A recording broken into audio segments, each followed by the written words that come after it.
Bienvenue Dora Borgi. Sihato.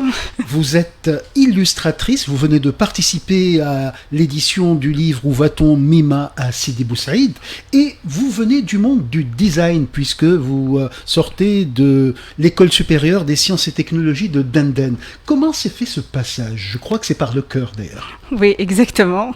J'ai toujours aimé illustrer, mais même dans l'école supérieure des sciences et technologies du design, il n'y a pas une spécialité dédiée à l'illustration et plus spécifiquement à l'illustration des albums jeunesse ou l'illustration dans l'édition. Donc ça vient plus c'est un coup de cœur, c'est un truc que j'aime depuis longtemps. Donc je me suis plus dirigée dans cette direction.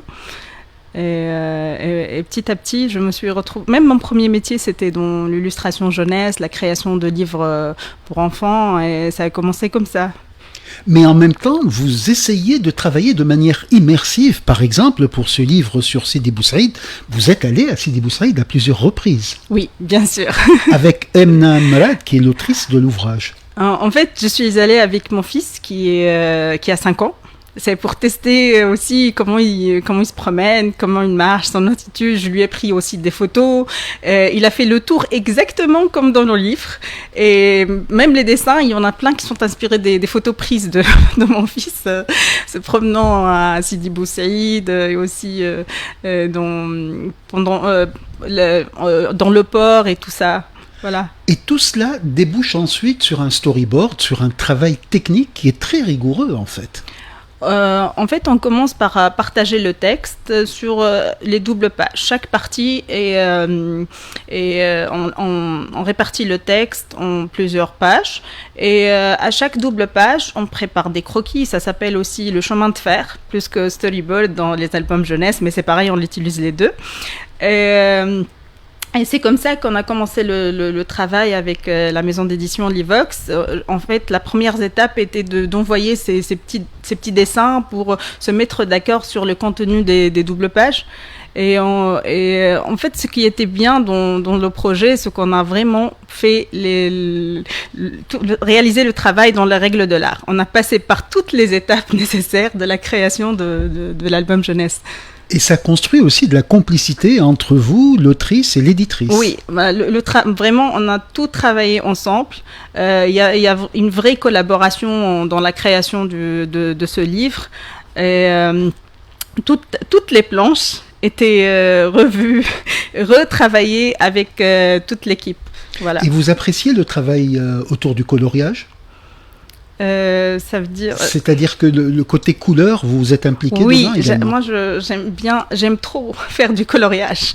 Jusque-là, normalement on passe au digital, mais j'ai toujours aimé travailler à l'aquarelle et au crayon. D'ailleurs, dans le processus du travail de ce livre, on a commencé avec des croquis faits à la main, et après on a essayé de passer au travail du coloriage digital, mais ça me passe pas. Il y a un truc on n'a pas réussi à faire passer. Donc, je suis passée à l'aquarelle pour faire les premiers tests et se mettre d'accord sur les couleurs, les textures. Et c'est comme ça que j'ai continué à faire évoluer les planches. Mais ça demande un travail fou. Hein. Du côté lecteur, on s'imagine même pas que ce sont tellement d'étapes. Oui, surtout que ça a pris vraiment des mois de travail. Et même, il y a certaines personnes, quand tu leur dis que tu as passé des mois à réaliser 10 planches, ils vous regardent comme ça. Ah non, on a passé des mois à faire ces petites planches. Parce que c'est une vraie collaboration. Donc, et en plus, il y a du contenu qu'on doit mettre en valeur et on doit faire passer l'idée à l'enfant et à tout un sens que le livre porte.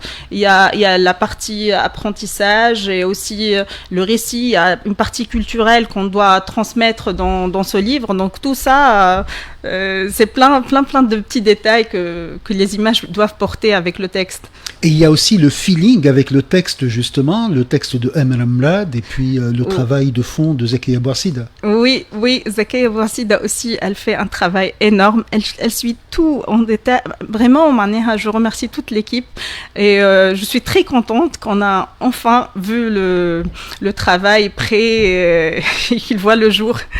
Et par ailleurs, il y a peut-être un problème qu'il faudrait poser, en règle générale, dans l'édition jeunesse.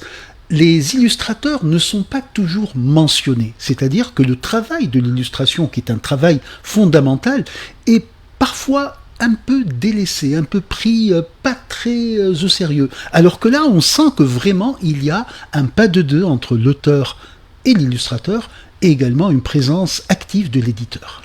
Ça, c'est vrai, surtout que c'est un support qui est, on peut dire, un support iconotextuel où le sens vient de cette combinaison entre texte et image et qui est destiné à un public jeune qui a besoin de l'image, mais tel que je me rappelle des années en arrière, quand je commençais à travailler comme illustratrice, je n'avais même pas mon nom cité sur le livre. Bon, là, je pense que ça a évolué et que les illustrateurs ne se laissent pas trop faire. Mais donc voilà. Mais je vois qu'il y a une vraie évolution dans les albums jeunesse, parce qu'avant on créait les albums jeunesse où il y a le texte, une image qui l'accompagne. Mais là, on essaie de travailler plus sur un sens global qui vient d'une combinaison entre les deux, surtout pour cette tranche d'âge 3, 6 et plus. En plus, je remarque aussi qu'il n'y a pas assez de livres destinés à cette tranche d'âge. Moi, je vois pas assez. J'en cherche pour mon fils et je ne vois pas assez qui sont créés en Tunisie. Non, je sais pas.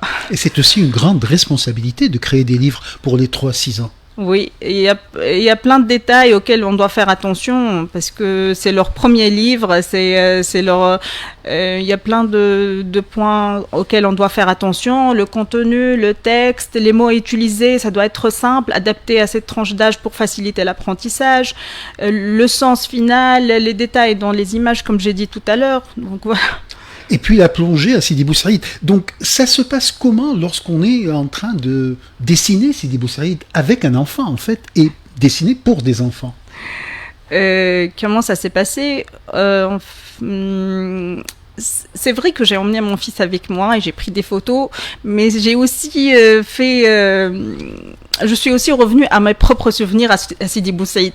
Les points les images auxquelles j'aime beaucoup et auxquelles je suis attachée, ça vient aussi des souvenirs de mon vécu à moi et que j'ai aussi essayé de transposer dans ces illustrations. Et c'est aussi l'objectif du livre de porter toute la culture des parents à leurs enfants. Et puis il y a un personnage dans ce livre, un personnage qui a une couleur jaune, qui apparaît pratiquement partout dans l'histoire. Comment avez-vous interagi avec ce personnage? Farfoucha, c'est Farfoucha, ce petit personnage jaune, c'est une sorte de jeu dans le livre qui a aussi l'objectif de forcer le livre à faire la double lecture. On lit le livre avec l'enfant et à la fin, on lui pose la question, s'il s'est pas rendu compte de son existence, il va revenir et relire le livre de nouveau d'une autre manière. C'est pour pousser l'enfant à relire le livre et le revivre autrement. C'est aussi pour augmenter l'immersion dans cette balade à Sidi Bou Saïd. Et j'ai choisi un petit personnage joyeux. J'ai essayé qu'il soit le plus simple possible pour si les enfants veulent le redessiner, ça sera aussi simple pour eux. Voilà. Tout à fait. Et c'est important de ne pas laisser les choses au hasard, c'est-à-dire d'avoir une démarche raisonnée et une démarche qui essaie justement d'anticiper les questions des enfants. Oui, comme vous m'avez posé la question par rapport au personnage, c'était aussi cette vision que peut-être il va s'attacher au personnage, il va essayer de le redessiner, il va se sentir capable de le faire, c'est juste un cercle, des formes très très simples, et voilà. Très bien. Alors, vous-même, vous avez travaillé dans l'édition jusqu'à 2011, vous êtes revenu à l'illustration à partir de 2018, et puis vous avez réalisé, il n'y a pas très longtemps, un ouvrage qui circule du côté du Crédif, un livre qui est consacré aux Tunisiennes célèbres. Ça a été une aventure également. Oui, c'est un style complètement différent. C'était dans la découverte de toutes les femmes célèbres qui ont vécu en Tunisie, où j'ai fait ce travail avec le Crédif. J'ai fait une illustration pour chaque personnage dans laquelle on essaie de redessiner le temps et l'espace avec le personnage. Donc, c'est un concept complètement différent, avec un travail qui a été fait à la main et à l'aquarelle. Oui, dans l'édition, à chaque fois, on est obligé, c'est pas obligé, on s'amuse plutôt à à s'adapter au contenu, à voyager dans notre tête et faire sortir les images qu'on voit à chaque fois qu'on lit un texte. Pour moi, je le vois comme ça. Et c'est un style graphique que vous choisissez à chaque fois, parce que ça évolue en fonction. Oui, personnellement, il y a toujours une touche personnelle dans mon travail, mais ça dépend aussi du contenu du livre. Je ne vais pas travailler sur un album jeunesse comme on travaille sur un livre d'histoire. C'est tout un travail à faire pour s'adapter au contenu. Et on dirait que vous privilégiez, en tout cas dans ce livre, la ligne claire, donc un dessin qui est tout à fait évident, qui saute à l'œil. Oui. Si par rapport au livre de Sidi Bou Saïd, il faut faire vraiment simple, mais aussi j'ai essayé de se rapprocher quand même de la réalité. Je suis pas partie dans un imaginaire très parce que comme on l'a dit tout à l'heure, le livre il est plus pour d'apprentissage de la culture, donc ils ont besoin de voir le machmoum ou les portes de Sidi Bou Saïd, les objets en détail. Et c'est pour ça que j'ai dessiné de cette manière.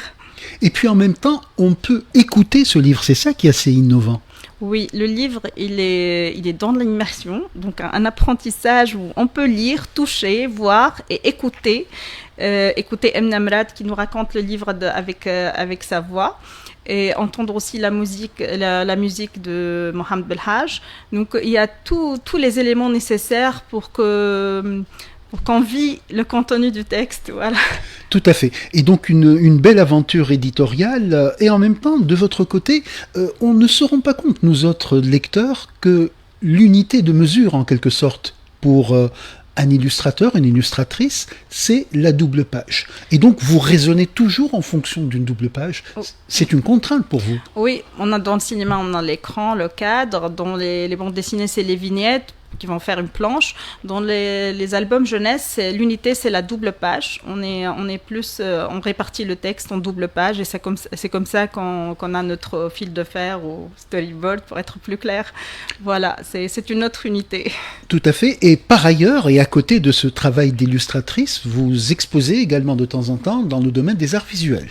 Oui, parfois. Parfois, j'expose dans les arts visuels. Dernièrement, c'était avec une vidéo avec Asfax, mais c'était en avril, je pense. Donc, j'aime plus le travail du livre ou d'illustration et aussi de l'animation. Je fais aussi de l'animation. Très bien. Alors, en parlant d'illustration, de livres d'animation, il va y avoir non pas uniquement des animations, parce que j'imagine que vous faites de la stop motion, par exemple. Oui, un peu, oui. Et ça vous intéresse? C'est intéressant en termes de production aujourd'hui? Parce qu'il y a peu d'artistes qui travaillent dans ce domaine. En fait, j'ai un petit studio dédié à l'illustration et à l'animation. C'est vrai que c'est un domaine qui, avec l'existence de l'IA, je ne vais pas vous cacher qu'on a plus du mal on travaille autrement. C'est plus comme avant, on travaille autrement. Donc on fait de l'animation. J'ai pas fait du stop motion évolué, c'est juste des tests chez moi. Je fais plus de la 2D, du motion design qu'autre chose. Donc stop motion, c'est pas trop. J'ai pas fait d'aventure dans ce sens.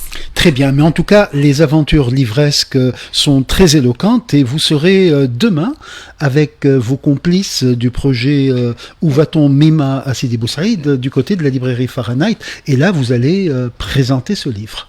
Oui, Inch'Allah. Et peut-être dessiner. Oui, je ferai aussi des petits dessins aux enfants sur leurs livres. Il y aura aussi du coloriage. On sera toutes les trois présentes, Zakia, Borsida et M. Namrad. Donc vous serez les bienvenus demain à la librairie Fahrenheit.